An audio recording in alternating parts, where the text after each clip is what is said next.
People power. Wamechoka.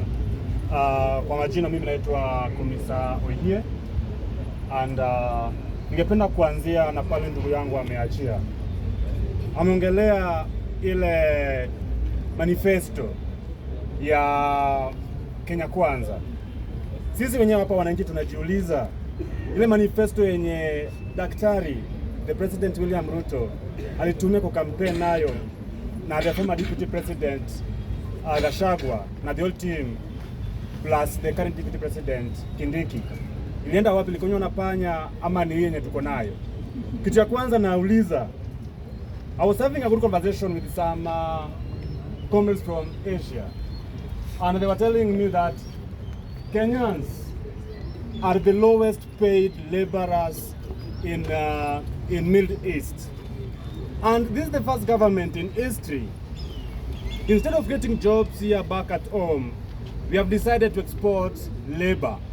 We the young people tunajiuliza, kesho yetu tutakuwa wapi? We're doing other analysis with China and India.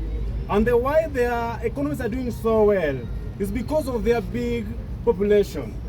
Here back at home in Kenya, we are taking our young population out of our country.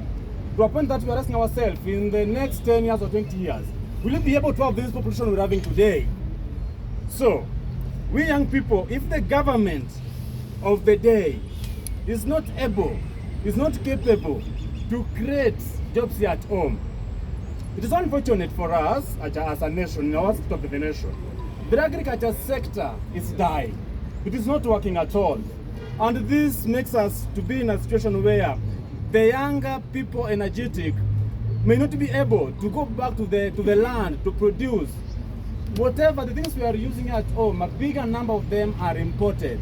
We produce very little for our nation, what we are consuming. So on a bottom-up agenda that we had, we never had a bottom-up agenda on production. It was a bottom-up agenda on consumption, which was unfortunate. And that's why maisha inazidi kuwa ngumu kwetu.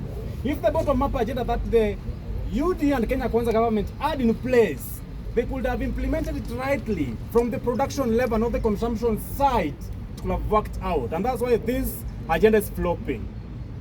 On the education, there's also another sector in our country that today is crippling down before our eyes. It is so unfortunate for us as a nation.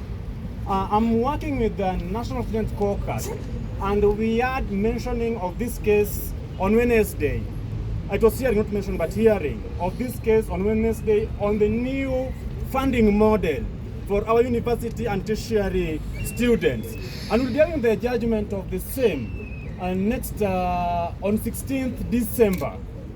The judgment on the new funding model. Remember, this new funding model was suspended by the court, but the government of the day does not listen to the, somebody does not listen to the court rulings or not impeachment.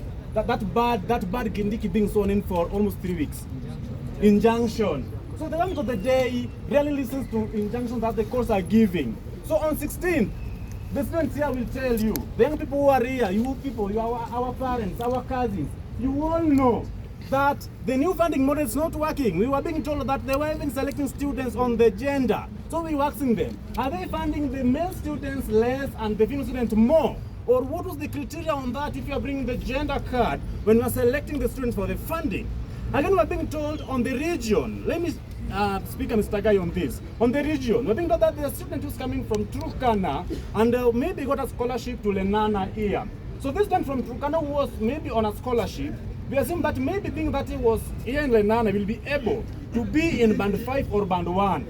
And back at home, awajiwezi. So the new funding model on us, the education system is failing. The new funding model should be shut down. I find they should not implement it. La mwisho kwa education, the CBC implementation as well. We have been in a quagmire, we have been asking ourselves, the nation is confused. We don't know whether it is working or not. You are parents, mtatuambia how it is working for you in your schools and the pupils. On the CBC, so our education, we need to review it. The stakeholders were not consulted extensively on the implementation of this. Mwisho nikimalizia on our state of our nation, industrialization. A country to move, a country to be able to sustain itself, we must value and give top priority to our industrialization. Today, I'm from the lakeside. The sugar belt, all the industries there are failing, they are creeping down. The cotton, hata mtumba tuna import. We don't produce. So how will we be able to create, how will we be able to run our economy without us giving industrialization top priority? La mwisho nikimalizia, naomba wanabunge, anytime, any day we get an opportunity here, na waomba hasa kwa sekta yetu ya education, tuangalie na tutie manani zaidi. We have children, we have pupils, we have students, both in high school, in tertiary, and even in primary, wherever they are. Let us take it our top priority. For a nation that is going to fail, they first do away with their system or the way of education. And then lastly, nikipea speaker the mics, or the next speaker to come on stage, is on the tax, the house levy. Just a quote.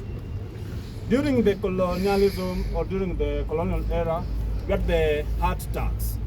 But today we have house levy. The house levy just like house tax, so that we don't have the hearts. So then it was heart tax. But today we have the house levy. You pay for house, you are being cut to build the house, then you pay to stay in that house where the one you are taxed to be built for you. So we have heart tax without hearts. Otherwise, Mr. Speaker, asante sana. Thank you very much.